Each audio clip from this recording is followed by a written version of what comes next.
Mi nombre es Gabriela Bruno, yo soy militante de los derechos de las personas con discapacidad, militante de los derechos en general y particularmente militante de la vida. Me puedo definir así, me siento que me representa esa definición, la elijo para presentarme porque creo que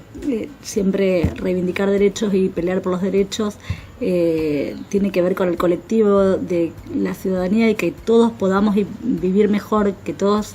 las personas podamos ejercer nuestra ciudadanía y estemos alcanzando una mejor calidad de vida para poder estar en condiciones de protagonizar cada instante de esta vida y sobre todo en los vínculos, en los lazos sociales. Hasta el año pasado, durante 6 años, desde diciembre de 2011 a diciembre de 2017, durante 6 años fui la directora provincial de la primera circunscripción de la Subsecretaría de Inclusión para Personas con Discapacidad de la provincia de Santa Fe, dependiente del Ministerio de Salud. Fue una experiencia muy, muy enriquecedora porque, desde haber estado siempre parada desde un lugar donde, traccionaba junto con otras personas para conseguir derechos, para trabajar por los derechos de las personas con discapacidad, a poder estar en un lugar de gestión, en un cargo político, donde se estaban junto, obviamente, en el mercado una política de gobierno, decidiendo, resolviendo y gestando políticas públicas en función de las personas con discapacidad, en función de garantizar derechos. Tuve la posibilidad de trabajar mucho, sobre todo con la Subsecretaría de Políticas de Género de la provincia, lo que tiene que ver con el derecho a la sexualidad, el derecho a reconocernos como sujetos sexuados, las personas con discapacidad, y yo creo que, también de la mano trabajamos con el Ministerio de Educación de la provincia, y una de las cuestiones fundamentales y que hacen al cambio de la concepción del paso de pensarse a las personas con discapacidad como objeto, a pensarnos como sujetos sexuados, este cambio de paradigma tan importante, también la educación sexual integral tiene muchísimo que ver en eso, porque poder posicionar a un niño, una niña o un adulto que está recorriendo el sistema educativo como un sujeto de derecho y estar velando para que tenga las herramientas necesarias para, de acuerdo a la edad constitutiva, poder estar decidiendo, poder estar conociendo, poder estar reconociéndose, poder estar poniendo sobre el tapete cuáles son sus deseos, cuáles son los lugares de placer, cuáles son el reconocimiento de su cuerpo, cuáles son las posibilidades de acceder a un abanico por ejemplo, de métodos anticonceptivos, de cómo cuidarse, cómo también cuidar mi cuerpo, reconocer mi cuerpo para poder decir que sí, que no, cómo me gusta, cómo no me gusta. Todo esto que si bien hace un tiempo relativamente corto que se viene trabajando, el impacto que ha generado es muy significativo.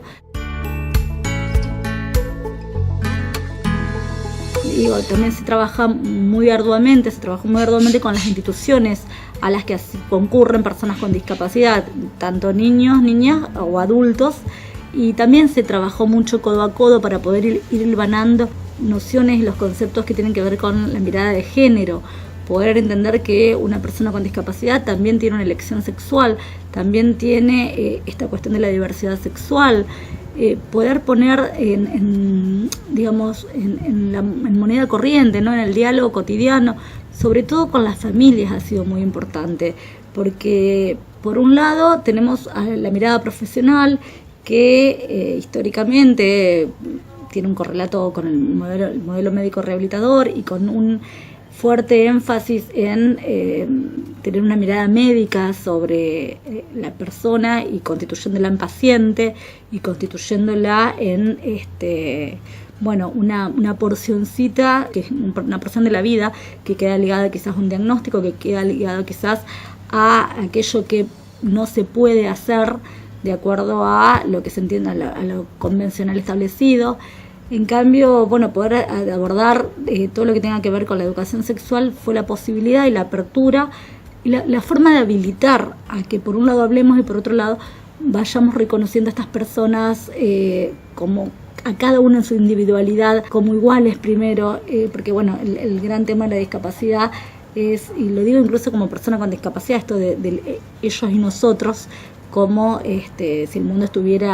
hubiese una línea, y hay una línea imaginaria que lo que tenemos que ir continuamente es trabajando para borrarla, para trabajar también esto que vuelvo a decir, ¿no? Cuando un profesional de la salud, sobre todo, se para en este modelo médico hegemónico, que le habla a una mamá, a un papá, a un familiar de esta persona con discapacidad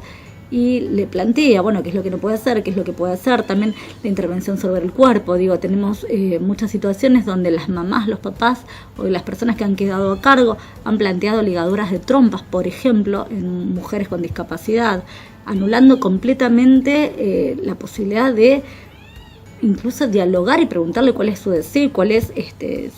por dónde pasa su proyecto de vida, porque también es habilitar a pensar en un proyecto de vida. Hablar de la sexualidad y constituirnos como sujetos sexuados desde que nacemos, desde que nos nombramos, desde que nos vestimos de determinados colores, con determinadas prendas, desde que desarrollamos la erótica lo más profundamente. Bueno, vamos trazando un camino, ese camino que se va trazando va correspondiéndose con la posibilidad de constituir un proyecto de vida propio que responda a mis intereses, a mis gustos, a mis necesidades, a mis deseos. Esto históricamente a las personas con discapacidad ha sido vedado, por eso es tan fundante el poder trabajar la educación sexual integral en las niñas y niños, en las niñas, y sobre todo cuando tienen algún tipo de discapacidad.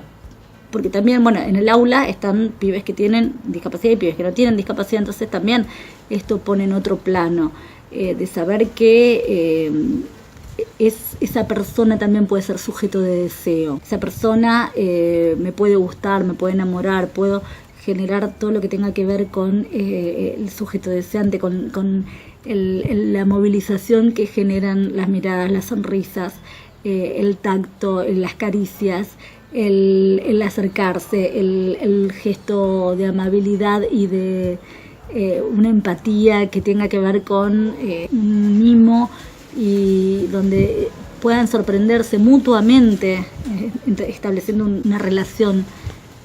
sexual en ese sentido. Entonces, bueno, todo esto que se va habilitando para construir y contribuir una sociedad que tenga otras herramientas, que tenga la posibilidad de pensarnos de otra manera, donde también se interpela a los docentes y las docentes que están al frente de los cursos, acompañando los grupos, o a todos los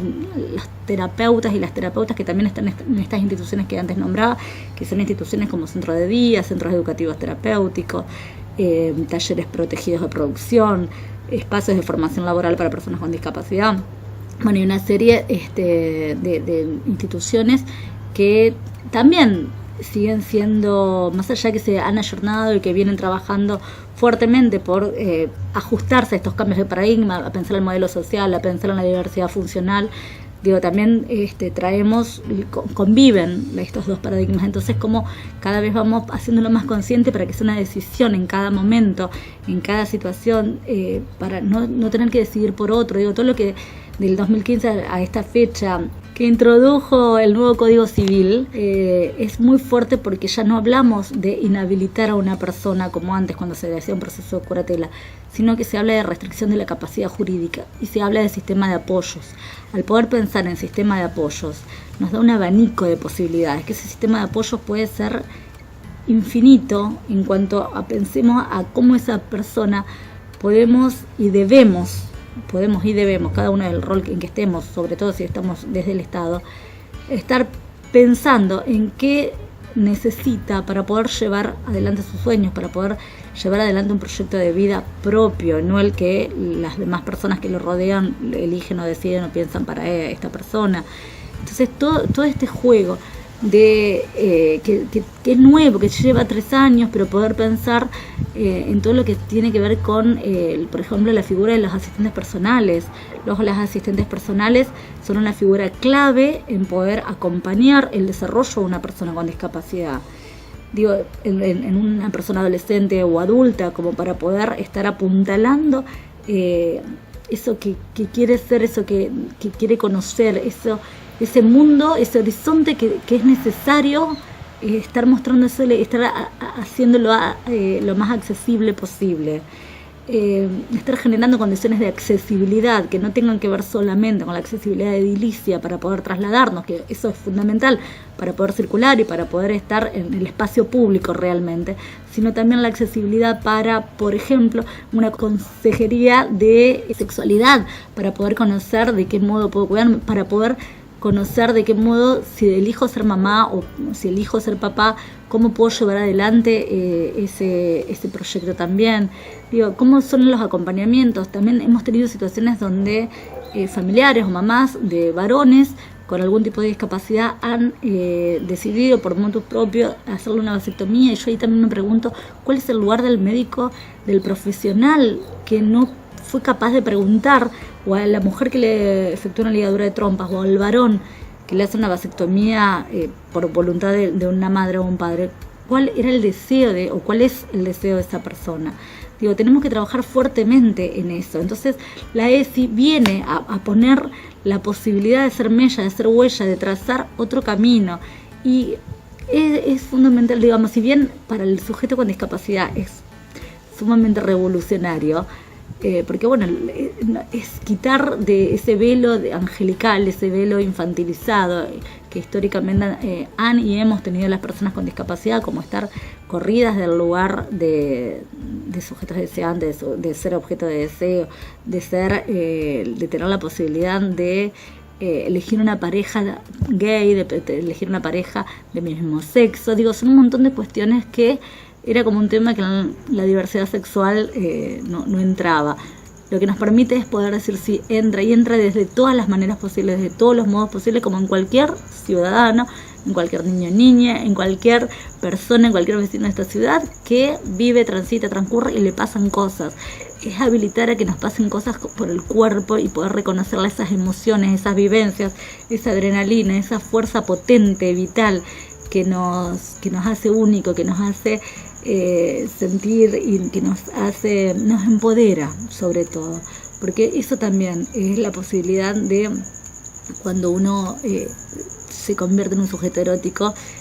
consciente,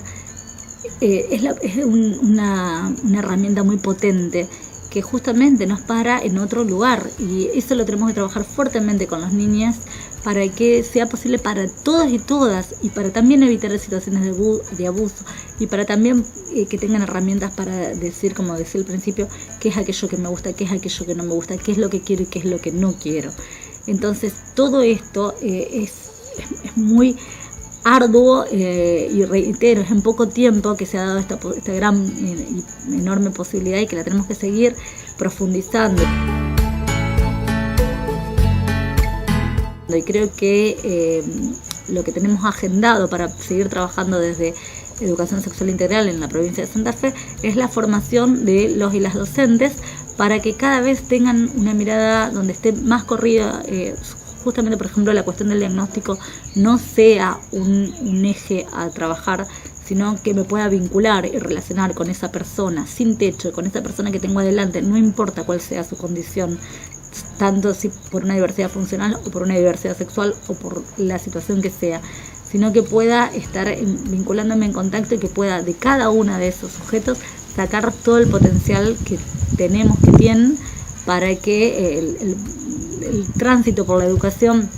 sea lo más enriquecedor, y que también permite y posibilite trabajar con las familias para que esta revolución que pueda vivir cada una de las personas también puedan ser reflejadas en las familias. De hecho, ya hay muchas familias que habilitan, muchas familias que operan para que, sobre todo cuando hay una discapacidad intelectual, que es donde más temores hay, donde mayores tabúes se siguen jugando, la persona pueda desplegarse, la persona pueda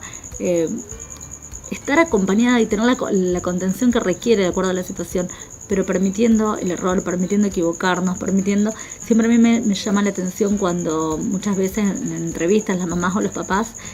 plantean el temor, y este temor al fracaso, este temor a que no ocurra, no sea como se deseó, como se soñó, como se imaginó. Y yo siempre les devuelvo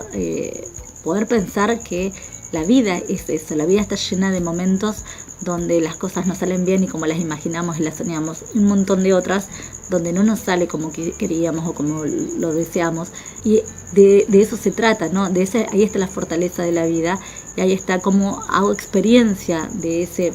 fracaso o de esa situación que no fue como yo quería. Audio Jungle.